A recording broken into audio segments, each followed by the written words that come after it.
gentleman another.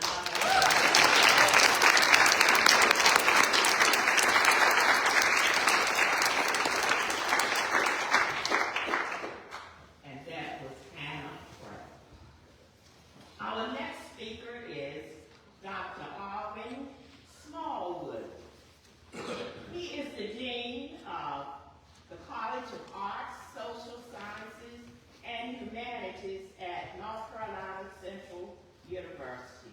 Prior to becoming the Dean, he was a professor and the chair of the Department of History and Political Science at North Carolina Agricultural and Technical State University.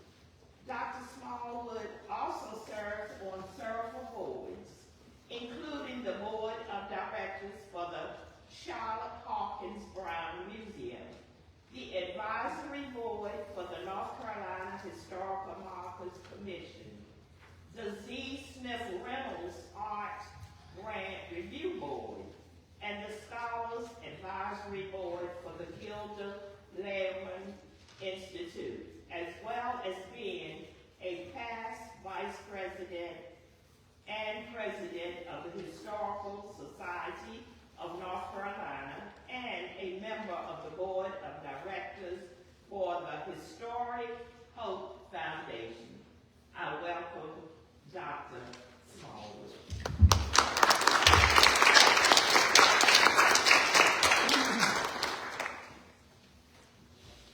Thank you. And thank you for the opportunity to come and speak with you all today.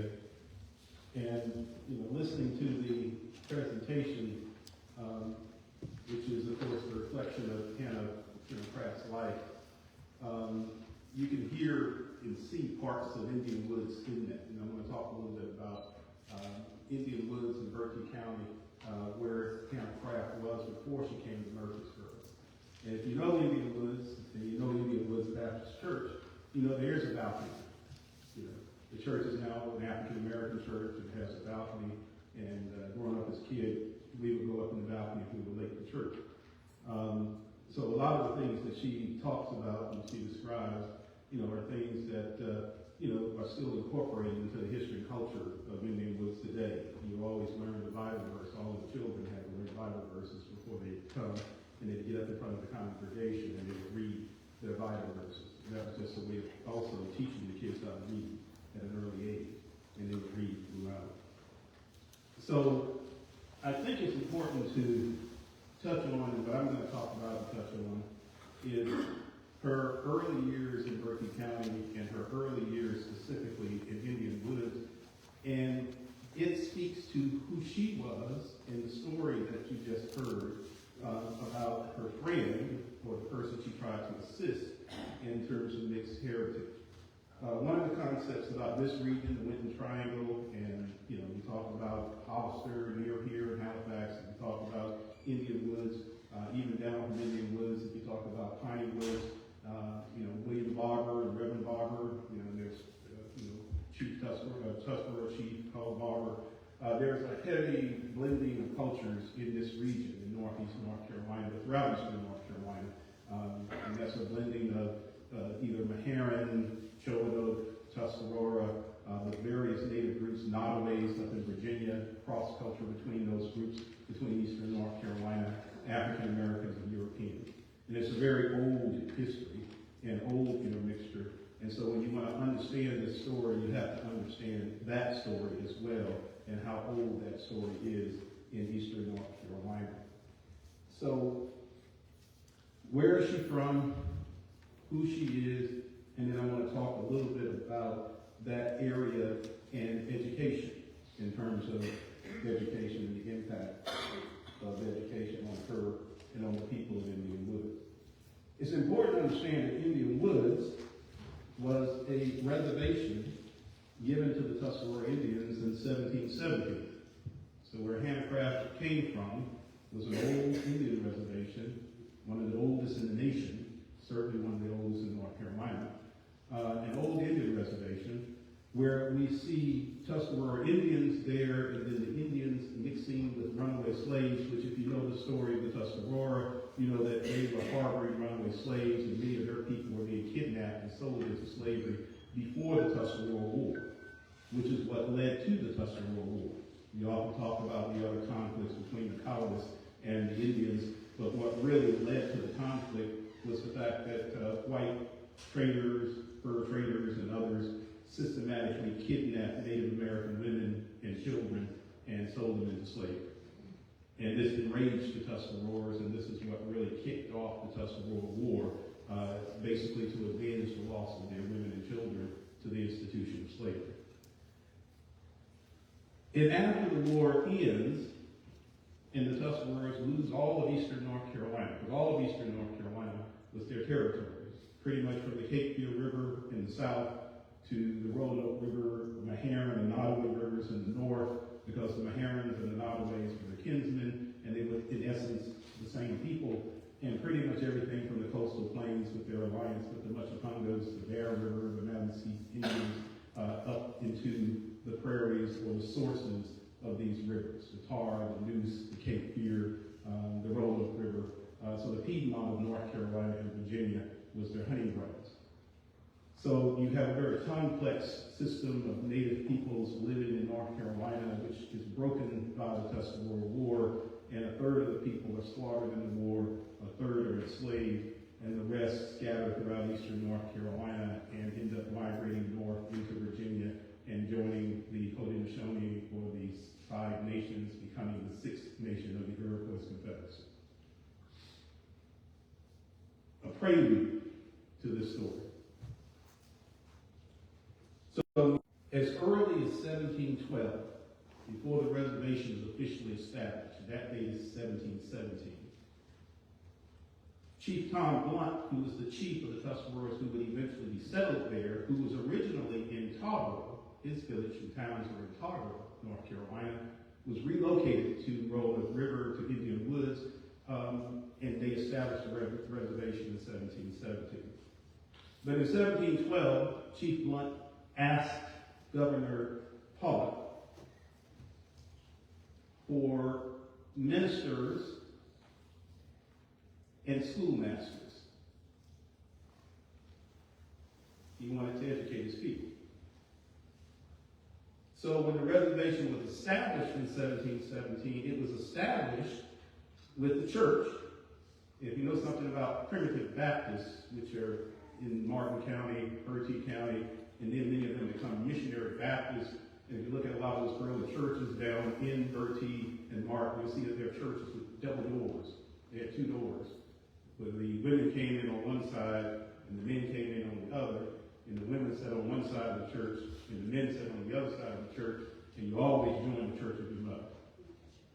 I mean, my church is Spring Hill Church, but that was my mother's church. And that was her mother's church. And her mother's mother's church. And so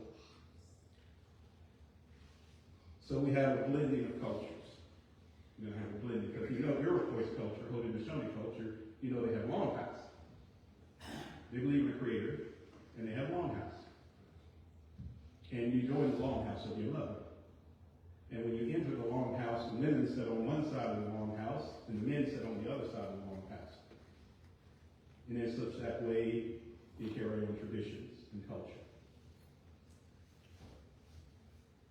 So, what I would say to you, in terms of the history of Indian Woods and the backstory, is that these people, the Tuscarora people, and later the mixed communities of people who were African American and Tuscarora and some European mixed, have a long, complex, and rich history which does endure slavery even before that war. But once established in that area, again, begin to develop a love for, a desire for, and an interest in education. And it wouldn't just be in Indian Woods, as I said before. It would be in the Winton Triangle, in Winton, Murfreesboro. It would be in Hollister with the Saponis. It would be throughout this region and across the border into Virginia with the Navajo. How do we know this is consistent, it's going on, and we have this education happening? And how do we know that there's this blending between African Americans and Native Americans in Indian Woods and throughout our region? An example is in 1801. The Indian Woods served as a Tuscarora reservation from 1717 until 1803. And then even after 1803, mixed blood Tuscaroras were enslaved with Africans and living on the plantation. But in 1801, a delegation of Tuscaroras come down from New York. They say to settle up their leases. They leased their reservation. They didn't sell it. They leased it to the local whites. But to come back and to settle up the leases that they had and to gather up the rest of their people. They left Tuscaroras on their reservation. Many had moved to New York, and they were coming back to get the rest of the people. The chiefs complained to the state legislature, and they sent a letter to the governor and to the state legislature, that the state and the people in Bertie would not let their people go because they had mixed with the blacks. And by North Carolina's law, they were considered Negro or black, and therefore slaves. And they wouldn't let them take their people. And they protested and said, this is going to be a great grief to our people. They want their people back. They want their kin.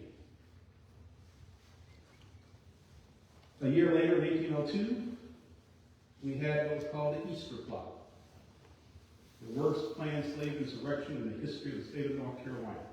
Tuscarora Indians and African and mixed families in Bertie and in Indian Woods in Coleraine, where you were getting close to the Maharons, started a insurrection that was uncovered, and unfortunately the leaders were killed, but the leaders were ministers. They were mixed race ministers who knew how to read. This is in 1802, right?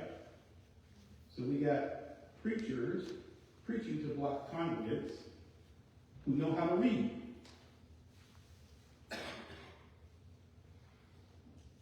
Uncovered, Tuscaroras were forced to leave. Those who were free, but I mentioned in my work and I talk to folks, you know, it's oftentimes hard to get the older folks to leave their home. They won't leave home. My mother won't leave home. It didn't make no difference. She came to visit me in Memphis and stayed about 2 weeks and said, I want to go home. They won't leave home. And you got to have someone to stay home with them to take care of it. So many of the young women stayed home with their parents, their elderly, who refused to leave. And then they took African husbands and they stayed on the reservation and intermixed in marriage. But the point of this narrative is to point out the education and the fact that you have an educated populace and they're mingling and mixing together. And certainly after the Easter plot, it was illegal for them to educate. And so you still have learned people, educated people who still in secret will attempt to educate other people. So you had a community that was different. And it wasn't just that community, as I said before, it was the other communities that were in that area as well. So between 1803 and I'll go as far as say 1861, we have this unique community and this network of native communities. They know where each other's communities were. Saponis had lived in Indian Woods for a while, and there were Saponis over in Hollister, and then you have people scattered in different places, but they knew one another. That they also operated what we call an underground railroad. Okay? Even before Hannah Craft flees, even as far back as the end of the Tuscarora War in 1713, the rest of that story is that Tuscaroras and native people who were intermixed with African Americans, and because of the war and the enslavement of Tuscaroras during the war, Tuscaroras who moved north to link up again with the Five Nations came back south as early as 1713 and 14 with Mohawks Talladega, Cayugas, Senecas, Oneidas, and they wreaked havoc all through eastern North Carolina. Burning courthouses, burning plantations, hunting for and finding and taking with them back to New York their people who had been enslaved. And they didn't just come between 1713 and 1717. They came between 1717 and as late as the 1760s, coming south to take revenge against southeastern Indians and whites who had enslaved their people and destroyed their stronghold in North Carolina. And they were constantly coming back and forth on what we call the Tuscarora Trail.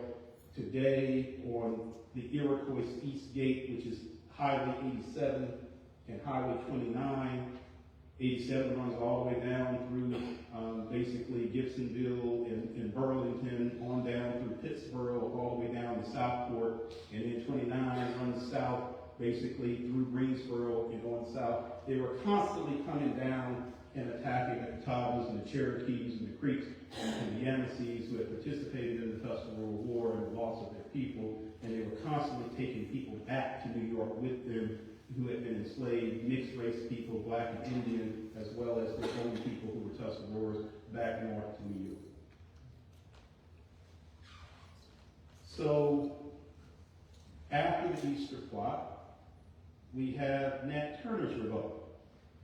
And many of you have heard of Nat Turner, but those of you here should know this, but you all know that Nat Turner was a Nottoway Indian, correct? I don't think anybody here doesn't know that, right? I see a lot of folks I know, and I know of Native ancestry. Nottoways were in Virginia across the border. They were friends and allies of the Tuscaroras and Six Nations. So when Nat Turner's revolt occurred and it broke out, Nat Turner was a Nottoway Indian. His great-great-granddaughter, Chief Lynette Austin, is chief of the Nottoways today. It's important to understand that there was an intimate relationship between Native peoples and African peoples representing the mixed nature of handicraft. Yes, European peoples as well, but it's a mixing of three groups of people and three cultures and a blending, particularly in this region and particularly in Indian Wood. The education piece again, one last time. During that period, African Americans, after 1803 and throughout the 1800s, after the failed rebellion with Nat Turner, people are still running away. They are still taking refuge in free people of color's communities and on reservations. And this is happening throughout the 1800s. And during the American Civil War, large numbers of mixed-race people and African Americans and former slaves joined the Union Army and began the process of basically fighting to liberate the rest of their people. So Hannah Craft had escaped just prior to the war, but there were people who were still escaping during that period leading up to the war. And then during the war, more people escaped, particularly young men who joined the Civil War, and they fight and participate in the war. In 1868, after the war ended, in Bertie County, in Indian Woods, on land owned by Louis T. Bond, and I think if you've read the book, you know that name, a freedmen's school was built. There are only 55 built in North Carolina. There's only one built in Bertie County. It was built in Indian Woods, and it was built on the Louis Bond plantation. There was a tradition, pattern, history of people, enslaved people and people of color desiring and wanting an education and gaining an education by their efforts to build schools and systems to educate their people. After the building of the Freedmen's School, which remained cultural landmark in Indian Woods and in that community well into the early 20th century. We see it start in the 20th century, the building of Rosenwald schools. North Carolina built more Rosenwald schools than any other state in the South. And more Rosenwald schools were built in Berkeley County, North Carolina, than any other county in North Carolina of the 100 counties. And Indian Woods builds 5 Rosenwald schools. They build the Spring Hill School. They build the Indian Woods Proper School, the King School, the St. Francis School, and the Chihuahua School to educate their young people. So what I'm saying today in terms of celebration of Handicrafts Day and what handicraft endured is not to speak to the story of what happened to her as an enslaved person, but it speaks to her literacy and her desire to be educated and her desire to tell her story and the way in which she did it through the writing of her novel. And what I want people to understand is that there were others in the area that she originally came from, in Berkeley County and in Indian Woods, who have had this history and legacy of a desire for an education and a desire to learn. And when you look at that community, even today, and you look at the peoples that they're producing, there was a desire to learn. Obstacles to learning, yes. Slavery, enslavement, Jim Crow, segregation, always obstacles to education, poverty. But there was always a drive and always a desire within that community for people to learn. So that was my message today, and my message to you today, is to speak about the history of this long legacy in the area of her origins, the place that she originated in. And we understand the blending of the peoples and the blending of the culture, and we're still studying and learning and understanding more about that and her background there in terms of what was happening there. But we see it being mirrored in other families and other communities in that county and in that township, but also throughout our region. And I think that in understanding our region and understanding the handicraft story and understanding the blending, for example, we talk about, in our wrap-up, we talk about Thomas Jefferson and we talk about Sally Hemings, which is not that far away. Same story, right? Same type of a story. And I say when we talk about Jefferson and Sally Hemings, what you got to understand is that that means that Sally Hemings' sister, half-sister, her father, basically had done the same thing to produce Sally Hemings, right? So the relationship of, people mixing together is a long-term thing that happened in our region, sometimes through force. We talk about her being forced to marry. Sometimes there was affection between peoples. And so when we talk about the blended cultures and the blended peoples in our region and in our area, that is one of the things that we have to acknowledge and understand as well, because it tells us a lot about our region and about our history. And you see things in our region that you don't necessarily see in other parts of North Carolina, and certainly not in other parts of our country. But then we have that shared migratory history when we talk about the families migrating down to Alabama or being sold down the river and forced to go down into the deep south, into Mississippi. There's still the same cultural mix in that region. Last story I will say, and then I'm going to stop. I taught at the University of Memphis for 10 years. While I was at the University of Memphis, one of my colleagues, who was a bond, had married a bond, we were talking, and I didn't see any connections. She was from Tennessee, but everybody said, well, her husband, he looks white.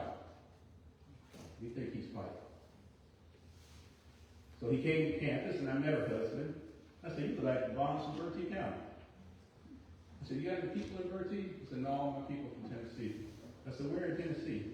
So they're all from up north here, from Haywood County, Tennessee. We don't have any people from North Carolina. But he looked just like Bonds from Berkeley County. So later, my kids had a, take your parent to work day, and we talked about what we did for a living. So I talked about history, and I talked about Berkeley County. I have a map up of all the families from 1863, the Gilmore map that shows all the families in Berkeley County.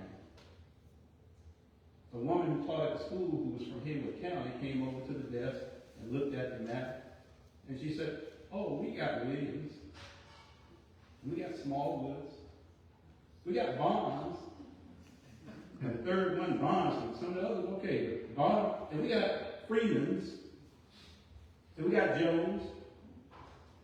And by the time she finished looking at the map, there were over 30 families that she'd identified, and more, and kept going. I said, this is impossible. It's not possible that you would have that many families.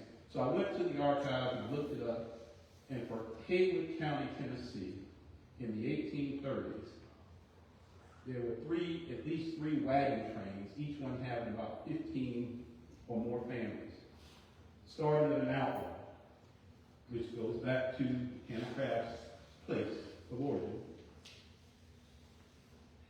An outlaw killed a man for killing his dog and had to flee and went out to Haywood County, Tennessee. Liked it out there, came back, got his family and some other folks, about 15 families, and took a wagon train out to Haywood County and settled. Went back, got more families, brought them out to Haywood County, settled.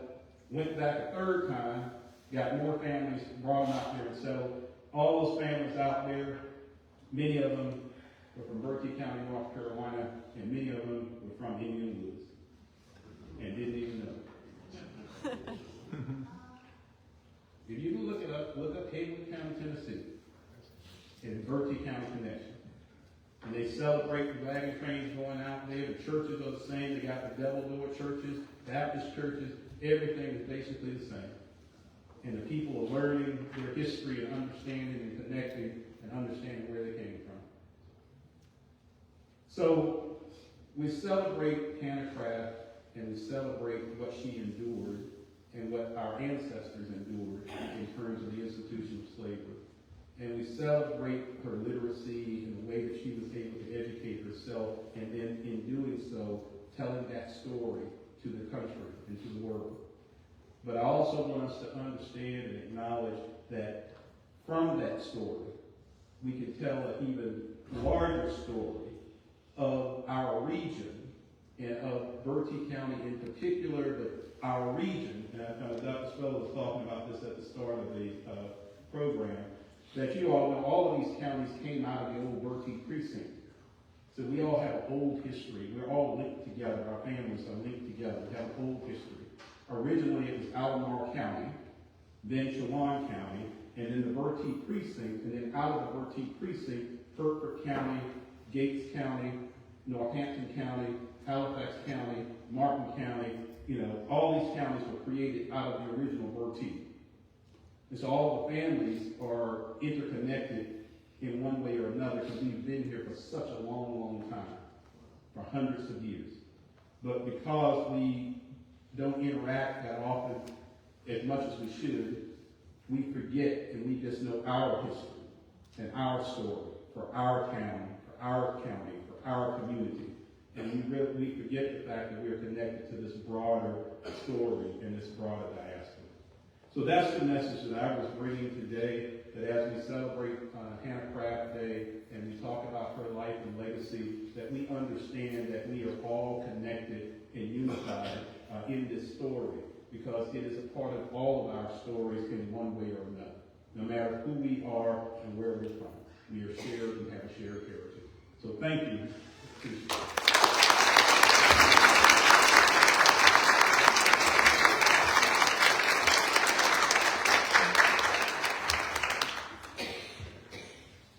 Thank you, Dr. Smallwood, for that history of our community, the Hertford, Berkeley, Northampton, northeastern North Carolina. Next, we have Dr. former activist, longtime preservationist, and the first North Carolina Central University Dean of Library Science. Dr. Spells served as Dean of the North Carolina Central University School of Library and Information Sciences between 1983 and 2003. He is an avid historic preservationist.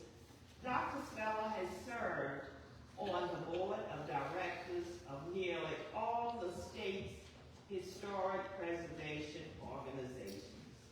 He served as president of the Historic Stagfield Foundation, president of the Historic Preservation Society of Durham, president of the Historic Coat Foundation, and is current program chair of the Afro-American History Committee, Windsor, North Carolina.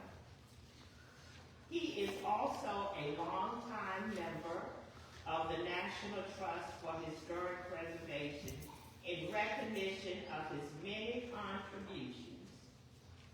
He received the 1998 Ruth Coltrane Cannon Award, North Carolina's most prestigious preservation award. Dr. Speller has received a variety of additional honors. Dr. Speller currently spends most of his time as a volunteer in Edenton, North Carolina, where he serves as a member and secretary of the Edenton Historical Commission. Dr. Benjamin Speller.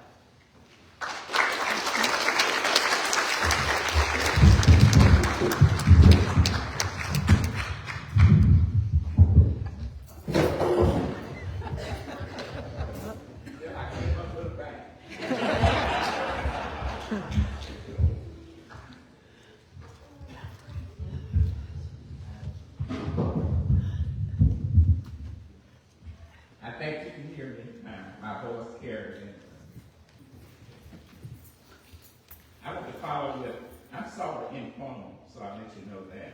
I want to follow up with a remark behind what Dr.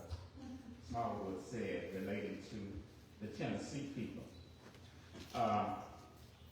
If you're from Bertie County, most of us already knew about the Tennessee thing because of the fact they had that little story about someone killing somebody's dog, and then the person killed that person, and then they had to leave Bertie and go out somewhere, so they did go to Tennessee, and then their relatives followed them along with some other people.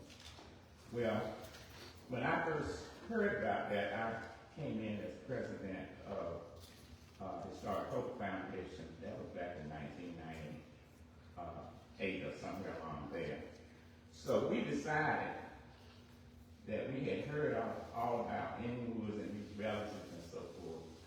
And I do want to say that Historic Hope Foundation started out as Historic Hope Plantation with the Manor House of Governor Stone. And so we just said, well, we're going to do more than talk about that house. We're going to talk about the whole county and everybody in it. And besides, the plantation is on in what was Indian Woods in the first place, so it fit. So we had people come from all over the country, from the Bond family and several other families. And then what we did, after we had the traditional way that you do historical research, and you go and find it, and then you come and you tell the stories and so forth. So we had it that first time. The next time, we decided to be a little bit more scientific about it. And the reason why I'm saying this is because to do that, you have to use what I call forensic methodology, which it has been used by our speaker who's coming up in a few minutes. And that's why I'm also mentioning that, because of the fact that if you do genealogy, you run into problems that people do not want you to know their personal business. And they have the genealogy societies and so forth have principles about that kind of research. And everybody knows that it gets real messy when you start talking about genealogy and birth. I'm being real nice today.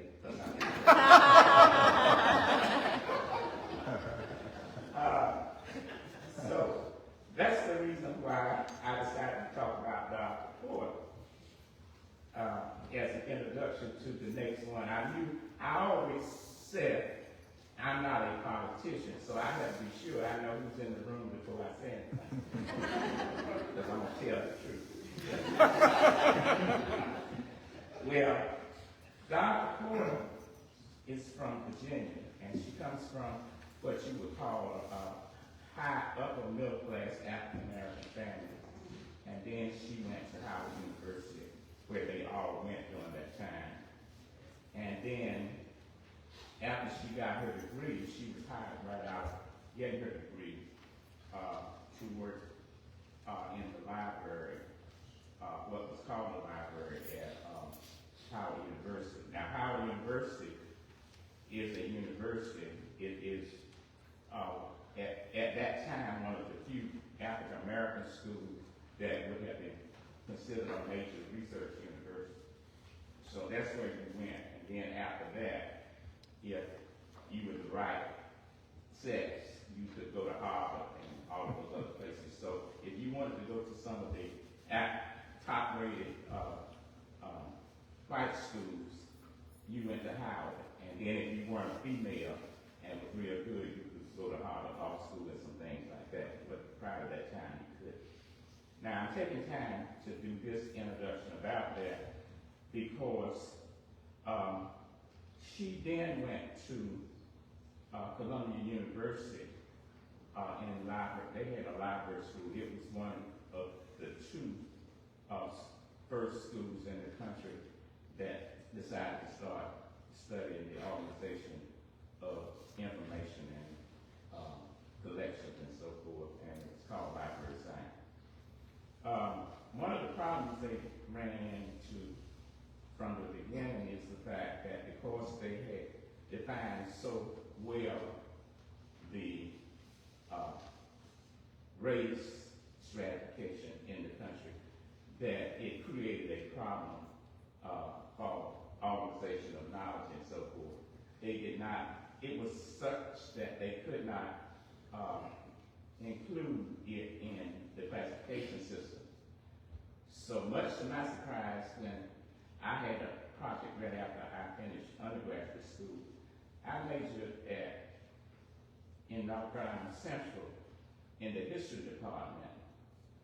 And I wanted to do European history, which they said they had on paper, but at the time I got ready to take it, I did it in 3 years. So instead of having that 4th year to do that, and they didn't have enough students to do it, so I went to the president and said, I need to go to one of the schools somewhere and get my European stuff. So I didn't know he was going to do this. I thought he was going to send me to St. Arwin or somewhere like that. But he went over to Duke University. And as president, if I could come and take my courses there in history, in European history. Well, the history department did not want me there because that was 5 years before they let any black student at the school, period. Well, if you know me, you know I always can figure out a way to do it and not let people kill me. So I had some friends that I grew up with in Bertie County who were over there in school in the religion department. They were being trained as to go to Africa and places like that as missionaries. And the thing that was so nice about that, they had a major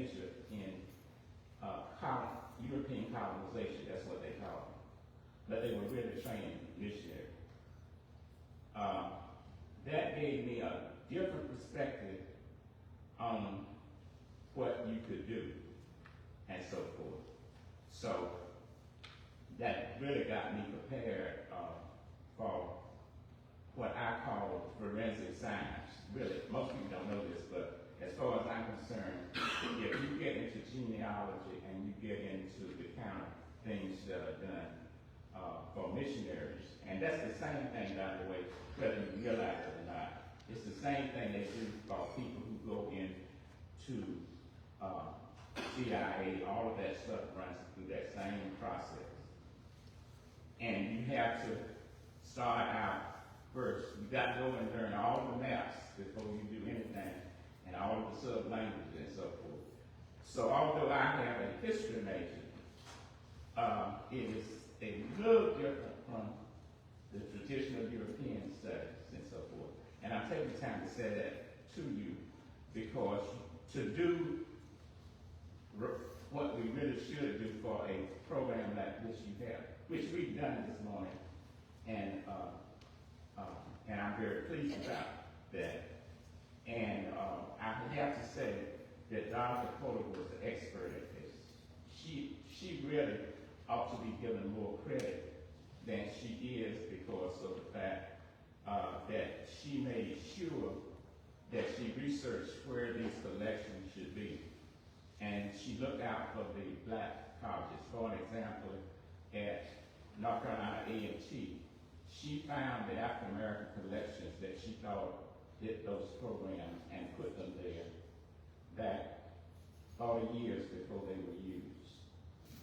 Too late now, you already gone. So. But I'm saying that.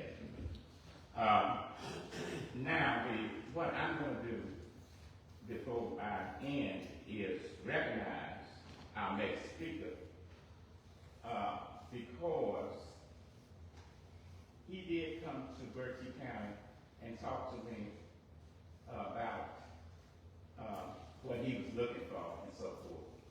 And I did recognize right away that he was being more forensic about his research than most historians really do. And what I mean by that is that he used a lot of forensic techniques to prove the intellectual capacity of the writer and so forth. And I was very interested in how he used paper with different things on it to prove that she was there and she had it and so forth and so on. You know, you sound like we were in the police department. but really, that's what you have to do when you study people's behavior and so forth. And I don't think it's done adequately in some of the social science areas. So I'm very impressed with what you have done there. Now, the last thing, then I'm going to share up, because I've already gone over my time, which everybody else did, so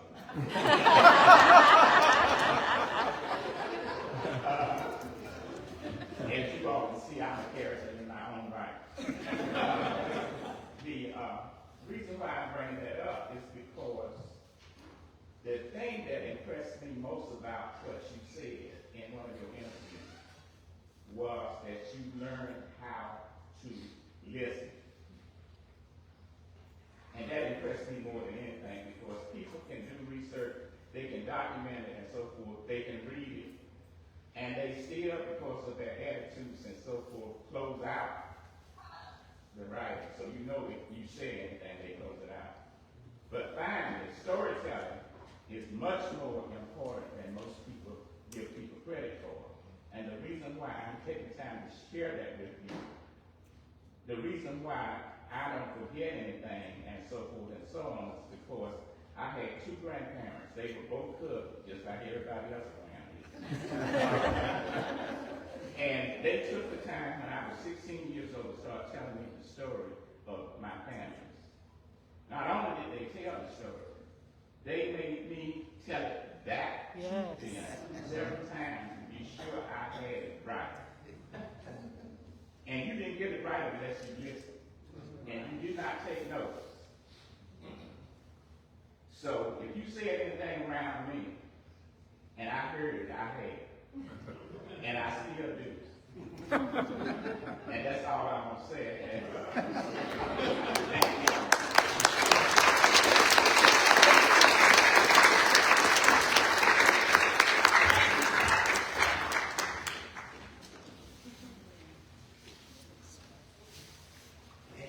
He has practically introduced our next speaker.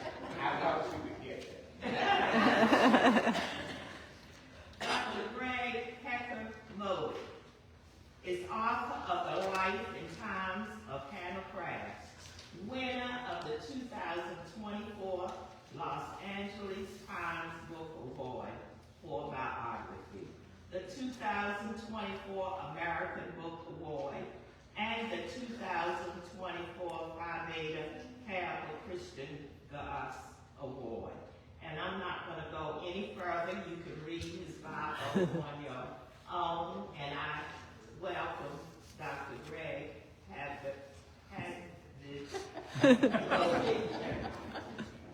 Dr. Gregg.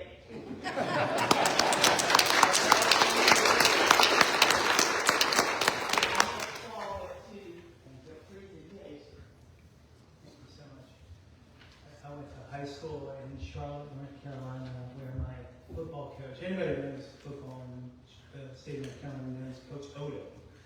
And Coach Odo could never say my last name. So he used to call me, and this is a church, I won't say what he called me, but he would use H-E double toothpicks and then use a term for a dog. He's a great guy.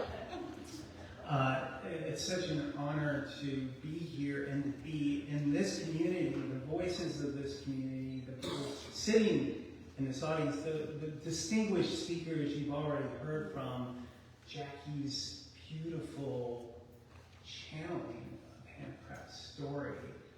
These voices and these people transcend, and they center us, and they give us nourishment and a sense of place, meaning, and joy and love.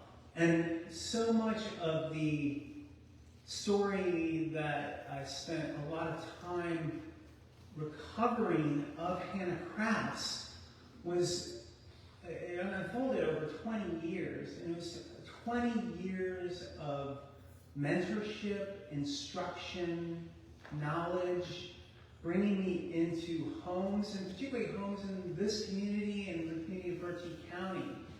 And that sort of power, I think you started to see in Jackie's representation of the work that Hannah Crafts wrote, the manuscript that she spent as an artist, creating stories out of her life and the lives of other enslaved people that she knew. And she, out of that passion, and you're hearing it in other ways, and you're here because there's a lot of other things to do on a Saturday morning than be here to hear about literature. That story nourishes us all. And we wouldn't have those stories if there weren't custodians of that. I think I'm looking around looking around this room, and I see people. So many of you are the ones who are preserving these stories. Dr. Dean Smallwood, who I've never met, I used to watch him on YouTube, and when I was doing early research on Bertie County, I remember I was in the archives at the University of North Carolina, Chapel Hill, and Dean Smallwood, his records that he put together when he wrote his book about Bertie County history, he gifted those documents to North Carolina. And although this is my first time ever to meet him, it was everything to me as somebody who's living in the story that Hannah Crafts wrote that's in the manuscript that I have there, but to really understand and try to add my own contribution to that story, I had to take time. And as Dr. Speller said, I had to listen, and listen intensely. And Dr. Speller might have been there the first night that I ever presented my research in Berna County, and I said the county's name wrong. I mean, it couldn't be more of a rube, right? And coming from, Charlotte Catholic High School, like, what's this guy got to do? But what I want to say is, it's all of our stories, and I think I see Frank Stevenson here. And early on when I was doing this research, I knew that Frank was a repository of Murfreesboro history. In a lot of ways, in small towns, there's one or two members that are preserving the history. And before Frank, there was F. Boyd Johnson. And before, so it's these sorts of things that keep that powerful history together. So if a manuscript turns up, and this manuscript didn't just surface, it was because Dorothy Porter, the librarian, long before it became hip to research African American literary history, was preserving the history of black people and their art when nobody wanted even to credit it as being art or worth preserving. And as I look around this room, I'm saying this, Frank Stevenson was doing that for years and years and wrote tons of, this town has a rich history that is recoverable because people cared and shared it. And when you go over to Bertie County, even if you haven't met Dr. Smallwood, you're going to meet his scholarship. And as I'm sitting in the library listening to cassette tapes that he recorded, sitting in the homes of local people who are no longer with us, I'm hearing things that might not directly relate to what I'm going to specifically write about, but I'm absorbing the voices and the history. That is exactly what Hannah Crafts did when she was creating her art. And it's a collaborative project. When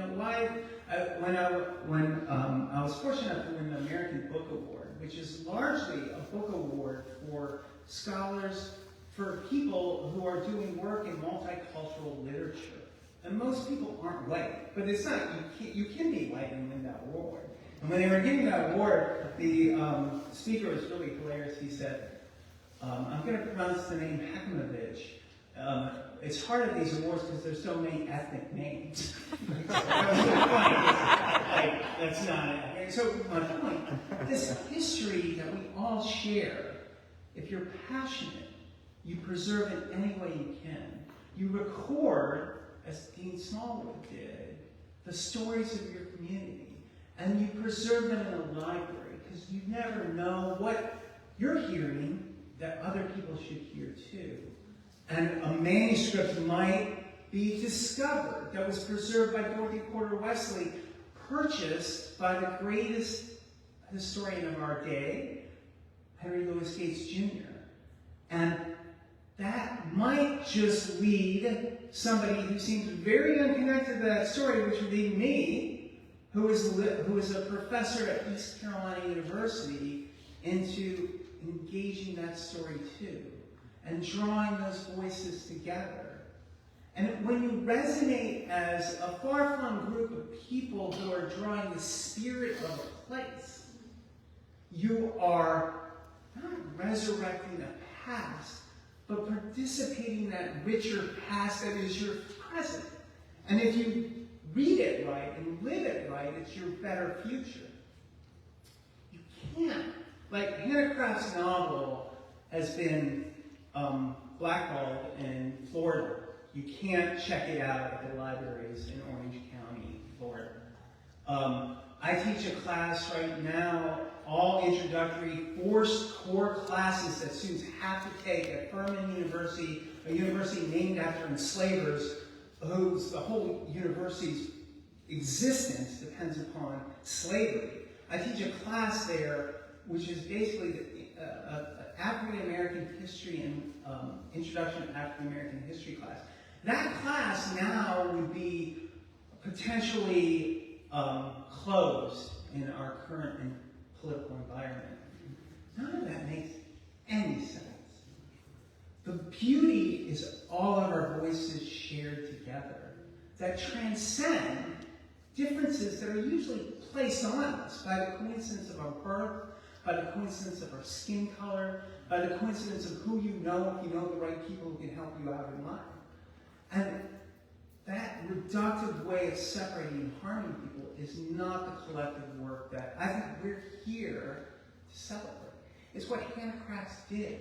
She was born as a woman whose mother was raped by her white enslaver. She ended up experiencing slavery, but also experiencing the voices of repair, of harmony, of love. And when she decided that she wanted to tell her story, and she stole paper from the Wheelers to tell that story, she took her pen, and she didn't do what white abolitionists wanted you to do if you were a black enslaved person. Only write what I can verify. She wrote an autobiographical novel. She blended and trusted her art as a human being who didn't live in a discipline, didn't live by the accident of her birth, but lived by the living spirit that she felt and that she also found through her religion. And now I'm going to close with just what I discovered in writing her biography by drawing off of Dean Smallwood's work, by drawing off of Dr. Speller's work, by drawing off of Frank and Carolyn and Murfreesboro Historical Society's work. What I learned in that journey of listening intensely and sharing what I've learned, I found ultimately said by novelists, and I use this as the epigraph to the book. Autobiographies display the triumph of experience, but novels are acts of hope. I'll say it again.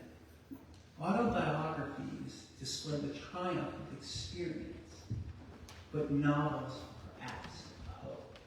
And what I discovered in this journey of listening intensely and channeling the story behind the manuscript is Hannah Kratz was imagining a life that she wanted, imagining how she could transcend the accidents and cruelties of her birth and envision a world of love and harmony that wasn't based around race or property, but was built around good human deeds.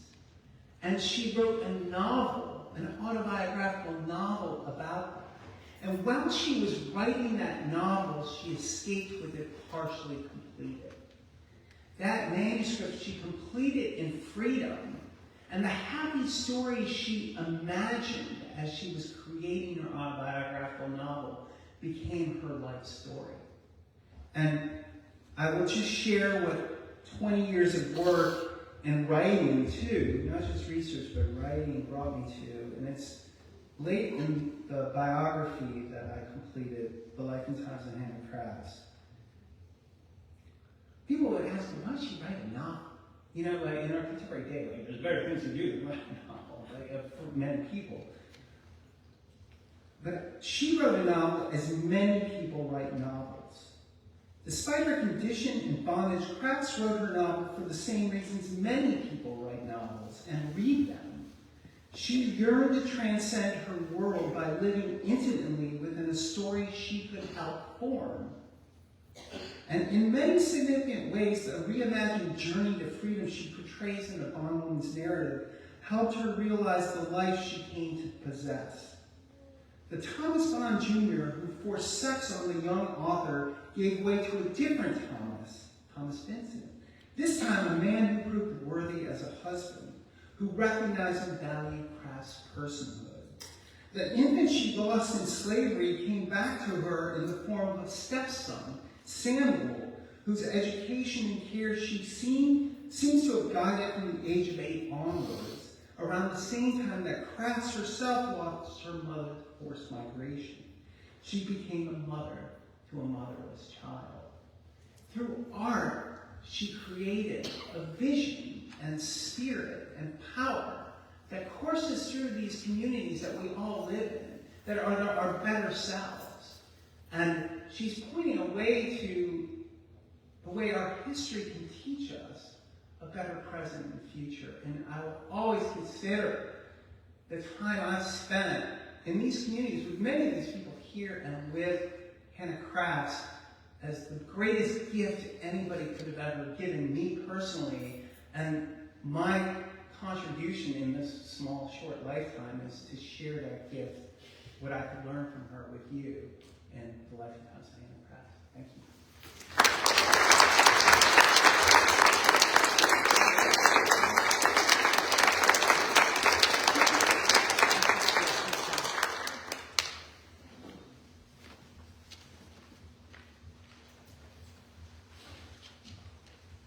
We are nearing the end of our program. So we're going to sing a joyous song, and we're going to ask Reverend Richardson to come up afterwards and give us our benediction for the food. So we're going to sing Every Time I Feel the Spirit, and the lyrics on the very back of your program. And Miss Jackie is going to accompany me and you, because we're going to sing together. She's going to sing too. She's going to play and sing background. All right, without further ado, can you give us an intro, Miss Jackie? Brandon, should we stand? Yes, please stand, yes.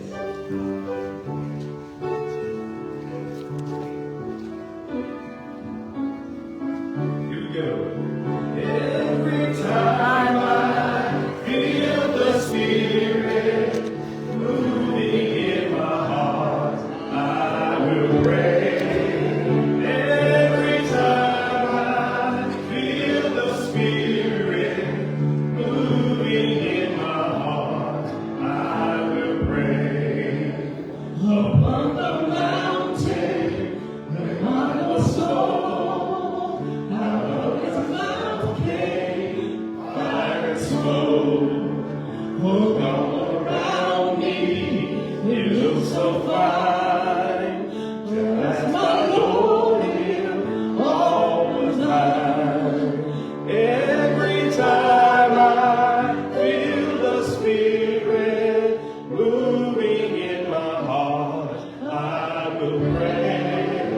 Every time I feel the Spirit moving in my heart, I will pray.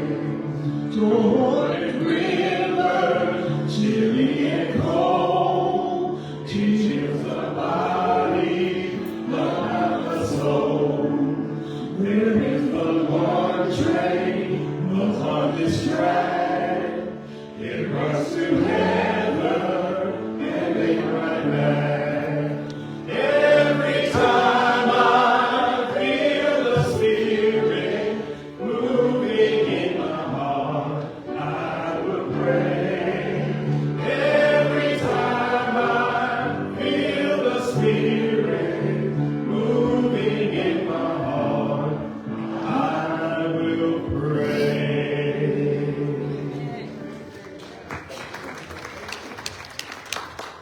While you may stand in our benediction, gracious Lord, we thank you for what our ears have heard, our eyes have seen, and what we experience. As we go to our homes, we ask that we find you safe and that you will always be with us. And as we depart from this place, we'll never depart from your love and your understanding. Lord, we thank you for just the experience. We ask you to bless and touch each of the presenters. And we stir something in our heart, and that we have a desire to read more about him. And these are all blessings we have. And now, Lord, we ask you to bless the food we're about to receive, maybe nutrition for our body, but touch our bond of love and tighten it. Now unto him who born again from the dead, our Lord Jesus, in the sweet passion of the Holy Spirit, rest and be with each and every one, now and forevermore. And the people of God said, Amen. Amen. God bless you. God bless you.